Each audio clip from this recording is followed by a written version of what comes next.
पहले जो हमारे साथी हैं जिनको आज कुछ जिम्मेदारियां संभाली दी जा रही है, नियुक्त की जा रही है, उनका स्वागत करके उनको गुलदस्ता और उनको एक लेटर दे करके उसके बाद कार्यक्रम की शुरुआत करेंगे और कल्चर प्रोग्राम भी होगा और फिर स्पीच भी होगी। सबसे पहले शुरुआत दीप वगैरह है क्या? दीप जला दिया तो हमारे बीच में चांद मोहम्मद साहब है जिनको international human right protection council का एडिशनल जनरल सेक्रेटरी नियुक्त किया गया, और राम निवास जी हैं हरियाणा स्टेट के चेयरमैन नियुक्त किए गए।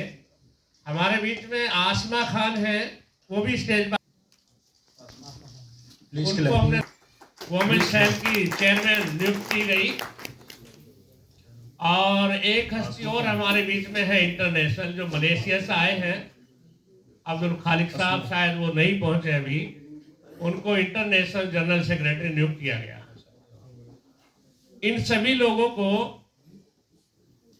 नियुक्ति पत्र दे करके और इनका स्वागत समारोह करके उसके बाद कार्यक्रम को आगे शुरू करते हैं। सभी का परिचय भी हो जाएगा। और सबसे पहले मैं थोड़ा सा तारुफ करा दूं, फिर हमारे बदलू भाई कराएंगे। जो हमारे स्टेज में बैठे हैं, सबसे पहले तो चांद साहब हैं, एक अच्छे समाज सेवी हैं, इनको एक जिम्मेदारी ह्यूमन राइट की दी जा रही है।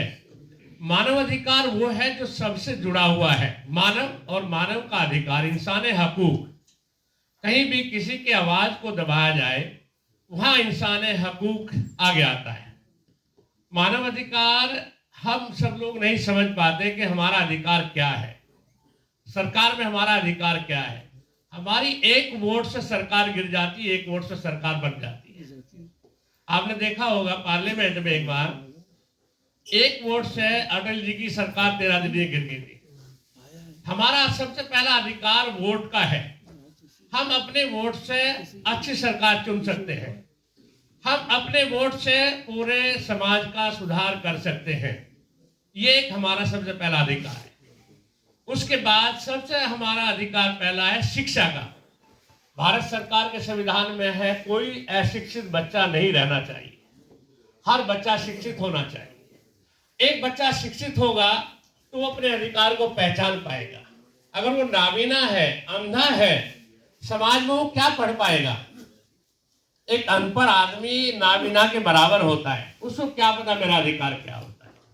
तो शिक्षा हमारे संविधान में शिक्षा फ्री है, हर बच्चे को हमेशा पढ़ाएं, एडमिशन कराएं। अगर कहीं किसी का एडमिशन नहीं होता है किसी भी स्कूल कॉलेज में, वो हमारे पास उसको लिख करके भेजे, हमारे से मिले, हम उसका एडमिशन कराएंगे। अगर उसके पास फीस नहीं है भरने के लिए, हर स्कूल कॉलेज के अंदर 15-20% की गवर्नमेंट कोटा देती है कि वो बच्चे की फीस माफ करेंगे। अगर कोई बच्चा ऐसा है वो हमारे से आकर के मिले, हम उसका एडमिशन कराएंगे, स्कूल की तरफ से उसकी फीस माफ कराएंगे, उसको सारी बुक वगैरह मुहैया कराएंगे। ऐसे ही हॉस्पिटल का है, हम लोगों को जानकारी नहीं है। जितने प्राइवेट हॉस्पिटल हैं, सरकारी तो है ही, सारे सरकारी फ्री हैं, लेकिन प्राइवेट हॉस्पिटलों के अंदर सरकार उनको 1 रुपया लेती है। जो 1 लाख रुपए की जमीन होती है, 1 रुपए में उसको देती है। किस लिए? कि आप लोगों का 20% फ्री इलाज करोगे। जब आप वहां जाते हैं तो वो आपसे पहले कहते 2 लाख जमा करो, 4 लाख जमा करो। वो अधिकार आप लोगों को जानकारी नहीं, ना उनको पता है, सब लोग ऐसे लगे हुए हैं। आप कभी भी किसी हॉस्पिटल जाइए, अगर वो पैसे मांगता है, आप वहीं से हमें कॉल करिए। हम एक तो जो है 100 नंबर कॉल पुलिस की होती है, ऐसे ह्यूमन राइट की चालू करने जा रहे हैं। तो कोई भी हॉस्पिटल हो, प्राइवेट हो, आपके पेशेंट को लेने से मना करता है तो हमें बताइएगा। आपके पैसा नहीं है, वो फिर इलाज कराएगा।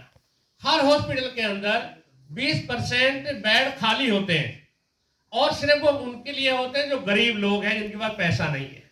उसका फ्री इलाज होगा, उसकी दवाई भी हॉस्पिटल से होगी, पैसा भी वही लगाएंगे, आपसे कोई पैसा नहीं लेंगे। अगर कहीं ऐसा होता है तो उसकी शिकायत आप हमें दे सकते हैं। सबसे पहले इंसान को शिक्षा, फिर हेल्थ, स्वास्थ्य, और फिर उसका रोजगार, ये सब सरकार की तरफ से आपको मुहैया कराया जाता है। लेकिन हमें हमारे अधिकारों की जानकारी नहीं है। तो इसीलिए सबसे पहले हम सब लोग शिक्षित बने। पढ़ाई के लिए कोई उम्र नहीं होती, पढ़ाई के लिए कोई दूरी नहीं होती। पढ़ने के लिए कितनी भी दूर जाना